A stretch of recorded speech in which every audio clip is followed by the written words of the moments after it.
everyone, welcome to Codes with Srish, a channel where we grow. So, we have already studied about recursion and backtracking and solved number of questions. So, it's high time कि आज हम एक lead code problem को solve करें, which is problem number 3211, which says generate binary strings without edges and zeros. तो binary strings क्या होते हैं? ऐसी strings जिसमें सिर्फ 0 या फिर 1 हो. एक ऐसी स्ट्रिंग जिसमें 0 या फिर 1 हो उसे हम बाइनरी स्ट्रिंग कहते हैं. अब हमें कुछ ऐसी बाइनरी स्ट्रिंग्स जनरेट करनी है जिसमें कोई एडजेसेंट जीरोस ना आए, यानी कि वो स्ट्रिंग जिसमें जो जैसे फॉर एग्जांपल अगर मैं n इज इक्वल टू 2 के लिए जनरेट कर रही हूँ तो वो 0 0 ना हो, वो सिर्फ 1 1 1 हो या फिर 1 0 हो या फिर 0 1 हो. ये वाला केस जो है वो हमें नहीं दिखना चाहिए. ठीक है, अगर मैं n इज इक्वल टू 3 के लिए देख रही हूँ, जैसे कि यहाँ पे मेरे को एक टेस्ट केस में दिया हुआ है, तो यहाँ पर कौन कौन सी स्ट्रिंग्स हो सकती हैं? यहाँ पर 1 0 1 हो सकता है, 0 1 1 हो सकता है, 1 0 1 नहीं 1 0 1 हो सकता है, 1 1 0 हो सकता है, 1 1 1 हो सकता है. क्या नहीं हो सकता? 1 0 0 नहीं हो सकता, 0 0 1 नहीं हो सकता, 0 0 0 नहीं हो सकता. ये सारे केसेस हमें यहाँ से हटाने हैं. ठीक है, तो इसको अगर हम सही से समझें तो अगर हम इन दोनों के लिए इस n इज इक्वल टू 2 के लिए समझें, फॉर एग्जांपल मेरे पास एक पहली जो लास्ट प्लेस है, इसे हम लास्ट प्लेस कहते हैं और इसे हम नेक्स्ट प्लेस कह देते हैं कि ये जो हमारी लास्ट प्लेस है ये हमारी नेक्स्ट प्लेस है. लास्ट प्लेस पे अगर 1 है तो हम यहाँ पे 0 रख दे, कोई दिक्कत नहीं है. लास्ट प्लेस पे अगर 1 है हम यहाँ नेक्स्ट प्लेस पर 1 रख दे तो भी कोई दिक्कत नहीं है. मतलब कि अगर लास्ट प्लेस पे 1 है तो हम नेक्स्ट प्लेस पर 0 या 1 कुछ भी रख सकते हैं. लेकिन अगर लास्ट प्लेस पे 0 है तो हम नेक्स्ट प्लेस पे 0 नहीं रख सकते, हम नेक्स्ट प्लेस पे 0 नहीं रख सकते. तो ये वाला केस बस हमें हटाना है. जब लास्ट प्लेस पे 0 है तो हम नेक्स्ट प्लेस पे सिर्फ 1 ही रख सकते हैं. ठीक है, तो इसके लिए हम क्या कर सकते हैं? इसके लिए हम एक बैक ट्रैकिंग का लॉजिक लिख सकते हैं. इसका हम सूडो कोड देखते हैं एक बार. तो इसका एक सूडो कोड देखते हैं. तो सूडो कोड कैसे लिख सकते हैं? हम एक फंक्शन बना सकते हैं, हम इसे कुछ भी नाम दे सकते हैं. हम जैसे इसे नाम दे देते हैं बाइनरी स्ट्रिंग फंक्शन. ये बाइनरी स्ट्रिंग फंक्शन इनपुट में हमारे पास एक हमारे पास n की वैल्यू आ सकती है, एक हमारे पास वेक्टर आ सकता है, वेक्टर ऑफ स्ट्रिंग हमारे पास आ सकता है जो कि है आंसर. एंड हम इसका एम्फेसिस करके देंगे ताकि हमारे पास इसका प्रॉपर वो आए प्लेस, ताकि हम जो भी मॉडिफिकेशन करें आंसर में वो हमारी दिखाई दे. ठीक है, इसके बाद हम क्या ले सकते हैं? इसके बाद हम एक एम्प्टी स्ट्रिंग दे सकते हैं जिसके अंदर हम बार बार ऐड करेंगे अपनी स्ट्रिंग को, और हम एक लास्ट प्लेस ले सकते हैं जो कि ट्रैक करेगा हमारी लास्ट प्लेस को. ठीक है, लास्ट प्लेस को ट्रैक करेगा. ठीक है, अब हम क्या करते हैं? अब हम इसके अंदर कुछ लॉजिक लिखते हैं. क्या लॉजिक हो सकता है कि अगर मेरा लास्ट प्लेस जो है वो 0 है, अगर मेरा लास्ट प्लेस 0 है तो क्या कर दें? हम इसी बाइनरी स्ट्रिंग वाले फंक्शन को कॉल कर सकते हैं फॉर n-1. हम इसमें से 1 माइनस कर देंगे और ये आंसर हम एज इट इज पास कर सकते हैं. और हम इस स्ट्रिंग में ऐड कर सकते हैं एक 0. हम स्ट्रिंग में 0 ऐड कर सकते हैं क्या? अगर मेरा लास्ट प्लेस 0 है तो हम स्ट्रिंग में 0 ऐड कर सकते हैं क्या? 0 0 नहीं, ये स्ट्रिंग वैलिड नहीं है. तो हम इस स्ट्रिंग में हमेशा ही इस केस में 1 ऐड करेंगे. तो यहाँ पे हम स्ट्रिंग प्लस 1 कर सकते हैं. ठीक है, और उसके बाद हम लास्ट प्लेस पे हम यहाँ पे देखो हमने 1 को ऐड किया तो हम लास्ट प्लेस पे 1 ऐड कर देते हैं. ठीक है, हमारा इससे हम ट्रैक रख सकते हैं कि हमारा लास्ट प्लेस क्या है. ठीक है, अगर इसके अलावा हम एल्स लिख सकते हैं. अगर मेरा लास्ट प्लेस 0 नहीं है तो हम दोबारा इस बाइनरी स्ट्रिंग वाले फंक्शन को कॉल कर सकते हैं n-1 के लिए for our answer, for our string में हम इस बार 0 ऐड कर सकते हैं. हाँ कर सकते हैं, क्योंकि 1 है तो 0 ऐड कर सकते हैं और लास्ट प्लेस हम दिखा देते हैं कि लास्ट प्लेस हमारी 0 थी. और फिर से हम इस फंक्शन को कॉल कर सकते हैं क्योंकि अब तो इसके पास ऑप्शन है ना, या तो ये 0 को ऐड करेगा या ये 1 को ऐड करेगा.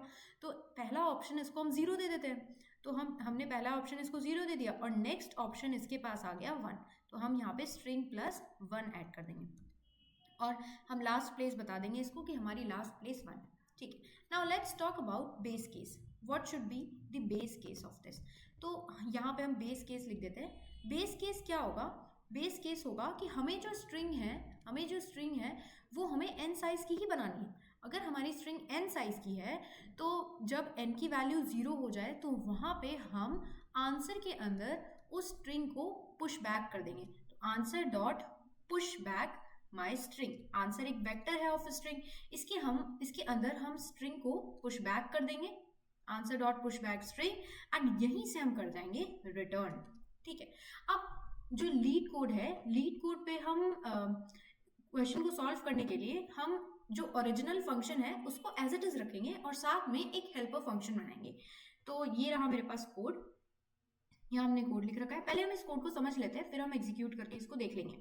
तो यहाँ पर हमने क्या बनाया, एक हेल्पर फंक्शन बनाया।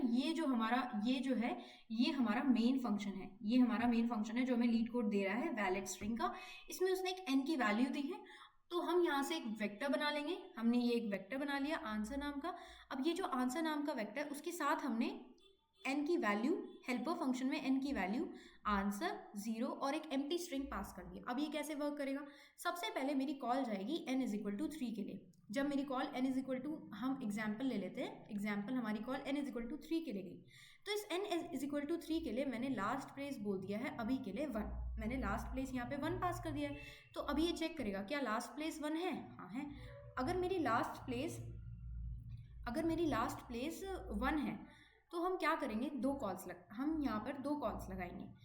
यहाँ पे सबसे पहले स्ट्रिंग हमारी 1 हो जाएगी और फिर हम 2 कॉल्स लगाएंगे। इसके बाद मेरी n की वैल्यू क्या हो जाएगी, 2 हो जाएगी, और यहाँ भी n की वैल्यू क्या हो जाएगी, 2 हो जाएगी। अभी हमारा लास्ट प्लेस जो है, यहाँ पे हम लास्ट प्लेस यहाँ पे 0 होगा। ठीक है। अगर मेरा लास्ट, क्या हम यहाँ पे चेक करेंगे क्या मेरा लास्ट प्लेस 0 है? अगर मेरा लास्ट प्लेस 0 नहीं है, अगर अभी मेरा लास्ट प्लेस 1 था, तो अब मेरी 2 कॉल गई है, एक ये वाली कॉल, एक ये वाली कॉल। अब मैं n इज इक्वल टू 2 पे आ गई हूँ, मेरा स्ट्रिंग जो है ये 1 बन गया है। अब n इज इक्वल टू 2 पे जब मेरी कॉल गई है तो वहाँ पे हम चेक करेंगे। सबसे पहले हम 2 कॉल लगाएंगे, एक लास्ट प्लेस 1 के लिए और एक 0 के लिए। तो अब हम क्या करेंगे, स्ट्रिंग में हमारी जो स्ट्रिंग होगी वो हो जाएगी 1 0, हमारी स्ट्रिंग हो जाएगी 1 0, और हमारा जो लास्ट प्लेस हो जाएगा यहाँ पे अब 0 हो जाएगा, और यहाँ पे मेरी जो स्ट्रिंग हो जाएगी वो हो जाएगी 1 1, और अब जो मेरा लास्ट प्लेस हो गया वो हो गया 1। अब दोबारा कॉल लगेगी। अब दोबारा हमने जब कॉल लगाई तो लास्ट प्लेस 0 है। जब लास्ट प्लेस 0 है तो एक ही कॉल जाएगी, जब लास्ट प्लेस 0 है तो एक ही कॉल जाएगी, जब लास्ट प्लेस 0 है तो एक ही कॉल जाएगी, which is n is equal to 1 के लिए। n इज इक्वल टू 1 के लिए जब कॉल जाएगी तो मेरी जो स्ट्रिंग है वो हो जाएगी 0 1, और सॉरी यहाँ पे, हाँ 1 0 1 0 1, एंड यहाँ पे जो मेरा लास्ट प्लेस है वो हो जाएगा यहाँ पे 1। और यहाँ पे n इज इक्वल टू 1 के लिए जब यहाँ पर कॉल जाएगी तो n इज इक्वल टू 1 के लिए 2 कॉल जाएंगी, एक मेरे पास लास्ट प्लेस 0 और एक मेरे पास लास्ट प्लेस 1, क्योंकि जब 1 है तो हम 2 कॉल लगा रहे हैं ना, तो last place 0 and last place 1। तो यहाँ पर क्या होगा, str जो हो जाएगा वो मेरा हो जाएगा 1 1 0, और यहाँ पे जो मेरा str हो जाएगा वो हो जाएगा 1 1 1। अब ये तो मैंने n इज इक्वल टू 3 के लिए लास्ट प्लेस 1 के लिए। अब एक और कॉल जाएगी ना n इज इक्वल टू 3 के लिए last place is equal to 0 के लिए। तो जब last place n is equal to 3 के लिए 0 है तो यहाँ पर क्या होगा, str जो मेरा बनेगा वो बनेगा 0। जब str 0 होगा तो अब ये वाली कंडीशन इफ वाली कंडीशन चलेगी। तो जब str 0 है तो क्या होगा, n इज इक्वल टू 2 के लिए कॉल जाएगी। n इज इक्वल टू 2 के लिए यहाँ पे लास्ट प्लेस जो है वो 1 हो जाएगा, और str जो मेरा बन जाएगा वो 0 1 बन जाएगा। अब क्योंकि लास्ट प्लेस 1 है तो 2 कॉल चली जाएंगी, 2 call n is equal to 1 and n is equal to 1 के लिए। यहाँ पे जो मेरी स्ट्रिंग होगी वो हो जाएगी 0 1 0, एंड यहाँ पे जो मेरी स्ट्रिंग हो जाएगी वो हो जाएगी 0 1 1। तो उसके बाद क्या होगा, लास्ट में मेरा ये वाला केस सेटिस्फाई हो जाएगा। जब नेक्स्ट कॉल जाएगी तो n इज इक्वल टू 0 के लिए जाएगी और मेरा ये वाला केस सेटिस्फाई हो जाएगा। तो ये आंसर वाला जो मेरे पास वेक्टर है, आंसर के अंदर पुश बैक कर देगा इसको। तो आंसर के अंदर पहले ये पुश बैक हो जाएगा, फिर ये पुश बैक हो जाएगा, फिर ये पुश बैक हो जाएगा, देन ये एंड देन ये, और इस तरीके से मेरे सारे बाइनरी स्ट्रिंग्स जनरेट हो जाएंगे। ठीक है। अब हम इसका हम वो देखते हैं, कोड देखते हैं in the leet code. So let's see this code in leet code.